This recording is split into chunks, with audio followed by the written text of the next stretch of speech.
नमस्कार बागवान भाइयों। मैं पंकज चौहान आज आपको कुछ दिखाना चाह रहा हूँ। अ, तो आज तारीख है जुलाई की 1 तारीख और मैं अपने फार्म में हूँ जो फर्स्ट ईयर का एक ब्लॉक है। तो उसमें मैं आपको कुछ चीज़ें दिखाना चाहता हूँ। क्या होता है जैसे कि आपकी बरसातें स्टार्ट होने वाली होती है, उससे पहले कुछ कीड़े हैं जो पत्तों को खाते हैं। उनका कार्य क्या रहता है, वो दिन को ज़मीन में एक छोटा सा छेद बनाकर वहाँ छुप जाते हैं ताकि उनको छाया मिले। जैसे ही रात हो जाती है वो पेड़ की ओर चल पड़ते हैं और सभी पत्तों को खाने लग जाते हैं। तो इन पेस्ट को ढूंढना बहुत एक मुश्किल टास्क हो गया था मेरे लिए। तो मैंने क्या किया, सबसे पहले अपने पूरे फील्ड पे पानी डाल दिया। इसके बावजूद मैं आपको दिखाना चाह रहा हूँ कि इनका जो लाइफ पीरियड है कितने टाइम का रहता है और इसको कैसे आपने ख़त्म करना है। तो इसी के साथ मैं आपको ये शो दिखाना चाहता हूँ। जैसे कि आप इस प्लांट को देख पा रहे हैं, इस लीफ को देखिए, इसको बुरी तरह से डैमेज किया हुआ है। देखिए, इसको आइडेंटिफाई करना एक तरह से मुश्किल बात हो रही थी क्योंकि इसको मॉर्निंग में या डे के टाइम ही मॉनिटर किया जाता है। जैसे कि आपका आज मौसम ख़राब है तो इस मौसम में ये कीड़े एक्टिव हो जाते हैं। और पिछले कल मैंने थोड़ा सा एक पेस्टिसाइड छिड़का था, बनेविया बनेविया करके। मैं आपको यहाँ पे शो कर देता हूँ। बनेविया ये काफ़ी स्ट्रॉन्ग पेस्टिसाइड है।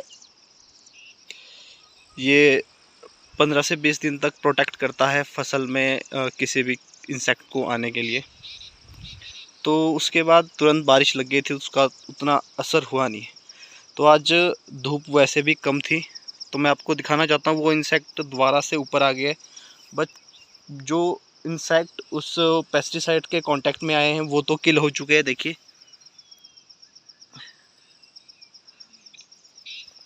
इधर। और मैं उनका अब कार्य आपको दिखाना चाह रहा हूँ। जैसे कि आपको इस लीफ पे दिख रहा है, यहाँ पे ये देखिए अभी ड्रॉप हो चुका है। मैं आपको और भी यहाँ पे शो दिखा सकता हूँ। जैसे कि इस लीफ में यहाँ पे आपको शायद क्लियर दिख नहीं पा रहा होगा। तो इन कीड़ों का प्रकोप होने लगता है गर्मी के दिनों में। ये सीडलिंग आपके बड़े पौधे में, छोटे पौधे में, सभी तरह के पौधे में ये इंसेक्ट देखने को मिलता है। देखिए, जैसे कि यहाँ पे, यहाँ देखिए,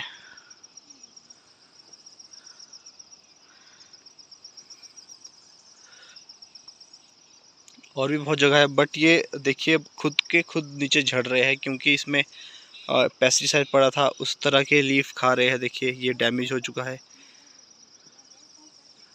मैं आपको यहाँ क्लियर नहीं दिखा पा रहा हूँ। देखिए, ये तड़प के मर रहा है अभी। जो पेस्टिसाइड डाला था उसका ये असर हो रहा है इन पे।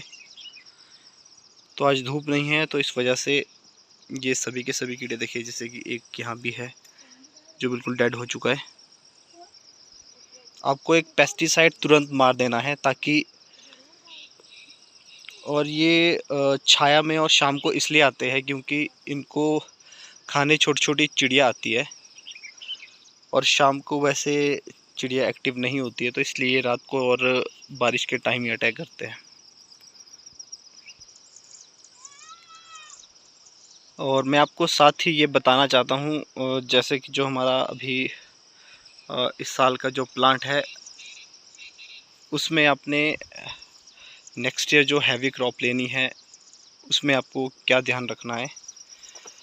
आपने ध्यान रखना है जो आपका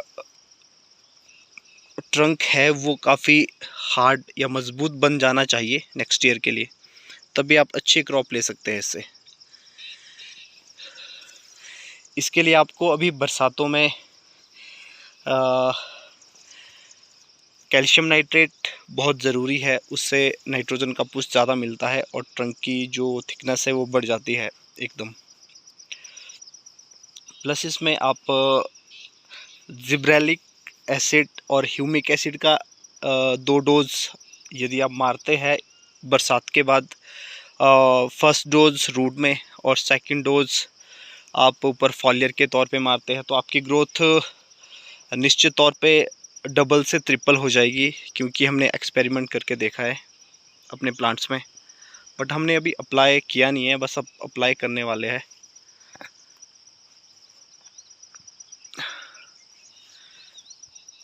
ट्रंक का मोटा होना बहुत ज़रूरी है, तभी आप नेक्स्ट ईयर काफ़ी अच्छी क्रॉप ले सकते हैं। बरसातों के बाद तुरंत अब पाउडरी मिल्ड्यू का भी अटैक होने वाला है सभी प्लांट्स में, चाहे वो आमतौर पर गाला सीरीज़ में देखा जाता है कि इसमें ज़्यादा पाउडरी मिल्ड्यू लग जाता है। ये देखिए, बरसात के बाद का पाउडरी मिल्ड्यू काफ़ी डेंजर रहता है। देखिए, जैसे कि यहाँ से मेरी ये न्यू ग्रोथ आई थी और इसमें ऊपर पाउडरी मिल्ड्यू अटैक कर दिया, क्योंकि इसमें सॉफ्ट लीफ रहती है और अगर किसी लीफ में हो तो ये कांटेक्ट में आ जाता है। और ग्रोथ काफ़ी अच्छी यहाँ पे है फ़िलहाल। और आप बरसातों के बाद क्या कीजिए, एक पेस्टिसाइड की स्प्रे कीजिए और फिर आप 10 दिन बाद एक फंजीसाइड की स्प्रे कीजिए। इससे क्या रहेगा, आपके जितने भी इंसेक्ट इसमें मल्टीप्लाई हो रहे हैं वो ख़त्म हो जाएंगे। तो इसी सेशन के साथ मैं इस वीडियो को यहीं पे समाप्त करता हूँ।